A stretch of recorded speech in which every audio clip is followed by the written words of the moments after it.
Hi mga idol! Bago tayo magsimula, isang paalala muna. Ang kwentong ito ay isang fanfiction lamang na isinulat ni Breaker Dreamer at wala ito sa tunay na kwento ng slamdunk o anime. Tayo na, simulan na natin. Samantalang sa hospital naman, kagigising pa lamang ni Aki at agad niyang hinahanap si Sakuragi. Ang tanging nakita niya ay si Rukawa at ang kanyang ina na nag-aalmusal. "Ma'am, nasaan si Sakuragi?" tanong ni Aki. Dali-dali namang tumungo si Akira sa anak at inalalayang sumandal sa headrest ng kama nito. "Ang sabi ng kuya mo, umuwi raw muna dahil may pasok pa iyon mamaya. Hapon daw ulit siya dadalaw sa'yo." Saad ni Akira sa anak na ikinatango naman ni Aki. Si Rukawa naman ay nakatulala habang nakatingin sa labas ng bintana. "Kuya, may problema po ba?" tanong ni Aki kay Rukawa. Umiling naman si Rukawa bagong bumuntong hininga. "Inaalala ko lang yung nangyari kagabi. May mga magnanakaw rin kasing pumasok sa pamamahay nila ni Sakuragi. At iyon din ang nakaaway namin sa school ni Sakuragi kahapon." Nanlalaki naman ang mata ni Aki at napasigaw. "Kuya, si Sakuragi, kumusta naman siya?" Nag-aalalang tanong ni Aki. Umirap naman si Rukawa sa kapatid. "Ang OA niyo ah. Kanina nung kasama ko si Sakuragi, katulad mo, ang OA niya rin kasi. Ayaw ka pa niyang iwan. Tsaka kilala ko ang ungas na iyon. Mas malakas pa iyon sa kalabaw." Yamot na sagot ni Rukawa na ikinatawa naman ni Akira. Bakit niyo ba kasi nakaaway iyon? Paano kung iyon ang dahilan kung bakit binalikan si Sakuragi?" tanong pa ulit ni Aki. "Hindi duda naman ako doon. Kasi mukhang wala namang may alam na apo si Sakuragi ni Don Fermin. Unless may nagsabi sa mga iyon na apo si Sakuragi ng pinakamayaman sa buong Osaka, ay maniniwala pa ako pag nagkataon." Sagot ni Rukawa ng pang sarkastinong tono. "Kuya naman Yamot na sagot ni Aki bago umirap. "Huwag ka na nga mag-alala pa. Mamaya naman makikita mo rin naman ulit si Sakuragi dahil pupunta iyon dito mamaya." Ngising pangaasar ni Rukawa kay Aki. "Che, palibasa, inggit ka kasi wala kang girlfriend." Saad muli ni Aki. "Hindi ko kailangan ng nobya. Sakit lang sa ulo yan." Umirap na lamang si Aki sa sinagot nito bago inisip si Sakuragi at ang kalagayan nito ngayon. Samantalang sa Osaka campus, "Hala, di ba siya yung nasa picture?" Bulong-bulongan ng mga estudyante na tiningnan ang cellphone at si Sakuragi na walang emosyong naglalakad sa hallway. Madami-dami ring estudyante ang nakikiusisa dahil maaga-aga pa naman para sa unang klase nila. Naririnig naman ni Sakuragi ang bulong-bulungan ng mga ito dahil malapit siya sa mga ito. Wala naman siyang pakialam sa mga ito kaya hinayaan niya na lang tumungo siya agad sa room nila. Pagkapasok pa lang ay pinagtitinginan agad siya ng mga kaklase. May mga mapanuri, mapangdidiri at pangpanghusga. "Oh, andito na pala si batang ama Tawang saad ng isang lalaking kaklase ni Sakuragi na maangas din bukod ito sa grupo ni Ace. Hindi ito pinapansin ni Sakuragi at nagbasa na lamang ng history book para sa advanced learning at lesson mamaya. Napiko naman ang pasimunong lalaki nang hindi siya pinansin ni Sakuragi at pinagtawanan pa siya ng ibang kaklase dahil baliwala kay Sakuragi ang pangaasar niya. Lumapit ito sa pwesto ni Sakuragi kasama ang tatlo pa nitong tropa. Sinipa nito ang desk kung saan nakadantay ang dalawang siko ni Sakuragi, dahilan para mabitawan ni Sakuragi ang libro. Bumuntong hiningang kinuha ito ni Sakuragi bago muling nagbasa. Wala siyang panahon sa mga walang kwentang tulad nila.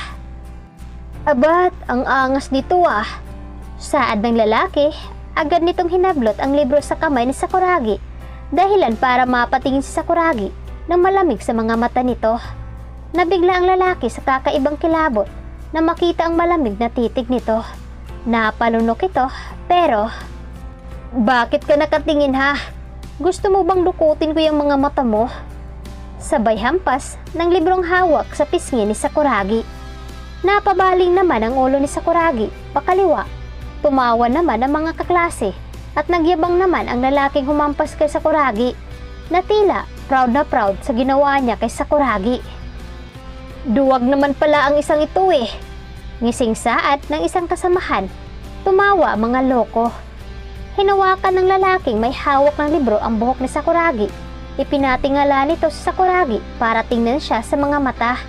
Sakto naman kakapasok pa lang ng grupo ni Ace na halos mapugutan ng hininga nang makitang hinahawakan ng grupo ni Marco si Sakuragi. "Oh my, malaking problema to pag sumabog si Sakuragi. Ace, pigilan natin," saad ni Rico kay Ace. Tumango si Ace at agad silang tumungo sa pwesto ni Sakuragi. Nakita din nilang walang emosyong nakatingin lamang si Sakuragi sa mga ito. At alam na nila Ace kung gaano nilalabanan ni Sakuragi ang sarili na huwag mapigtas ang pasyensya nito. "Tama na yan, tumigil ka na Marco kung ayaw mong pagsisisihan ang ginagawa mo." Pagpigil ni Ace sa pulsuhan ni Marco. "Sino ka ba? Ba't ka ba nangingialam? Di ba nga galit ka rin sa hambog na ito? Oh, pues ipapaalam ko sa iyo ang magandang balita na may maganda itong nobya na buntis. Gusto mo bang tulungan nating nobya niya?" Napatili at napasigaw sa gulat ang ilang lalaki ni Sakuragi nang tumilapon ng pagkakalayo ni Marco mula sa pwesto ni Sakuragi patungo sa harapan ng blackboard. Napasingap sila sa gulat dahil sa hindi nila inasahang gagawin ni Sakuragi. "Galawin mo na ang lahat, huwag ang nobya ko. Dahil kahit sa ang kasulok-sulukan ka pa ng mundo, magtago. Hahanapin kita sa oras na malaman ko na gagalawin niyo ang nobya ko." Malamig at walang kasing tabas sa galit ang tono ng boses ni Sakuragi. Lumabas ito at galit na sinipa ang upuan at lamesa na nasa dadaanan nito na ikinatili ng mga babae at kinatakot naman ng mga lalaki. "Tol, sinasabihan na kasi kita na huwag mo nang gawin dahil pagsisisihan mo. Kahapon, pinagtangkaan ko rin siya, pero ang ending natalo kami. Kaya ito ang nangyari sa itsura namin ngayon. At isa rin ang grupo ni Magno ang tinapos niya ng siya lang. Marco, hindi basta-basta ang kalaban si Sakuragi. At totoo yun. Isa rin ang pamilya nila sa pinakamayaman sa Osaka. Kaya binabalaan kita. Hanggat maaga, huwag mo nang ituloy ang pinaplano mo dahil pati pamilya mo idadamay niya." Saad ni Ace na kinatango naman ang apat na kasamahan ni Ace. Samantalang lunchtime, halos lahat ng mga estudyante nasa hallway nakatambay. Ang ilan ay patungo sa cafeteria hanggang sa tanghaliang iyon. Usap-usapan pa rin ang nangyaring insidente sa class E1C dahil sa ginawa ni Sakuragi na panununtok sa kaklase. Nakita nga iyon ng senior subalit hindi man lang ipinagbigay alam sa President Council. "Ba't nadamay tayo ang nangyari? Umawat lang naman tayo." Tanong ng lalaking din bulong na saad ni Sato sa grupo kasama kasi sila sa loob wala namang pakialam dahil mga lamang ito ng masama kay Sakuragi. Pero hinayaan lang nila ang ginawa ni Sakuragi. Si Sakuragi ang nauna. Sinuntok niya na lang bigla si Marco na wala namang ginagawa. Saad ng isa sa kasamahan ni Marco nang umingisi-ngisi lang. Napatas ni Sakuragi bago nailing sa kasinungalingan na lang silang nailigtas. Bumaling naman ang Dean kay Sakuragi. Medyo kinakabahan pa ang Dean kay Sakuragi kaya napalunok ito nang inayos ang salamin sa kanyang mata. "Totoo ba ang sinasabi ng mga kaklase mo sa iyo, Sakuragi, na ikaw ang unang sumugod?" Tanong ng Dean na pilit pinapatamang ang tono ng boses nito. Tumingin si Sakuragi ng diretso sa mga mata ni Dean bago bumuntong hininga. "Pag sinabi ko po bang hindi, maniniwala ba kayo?" Balik tanong na saad ni Sakuragi kay Dean. Napaiwas ito kay Sakuragi ng tingin bago tumikhim. "Depende kung meron kang ipapakitang ebidensya o kahit witness lang na magpapatunay na nagsasabi ka ng totoo.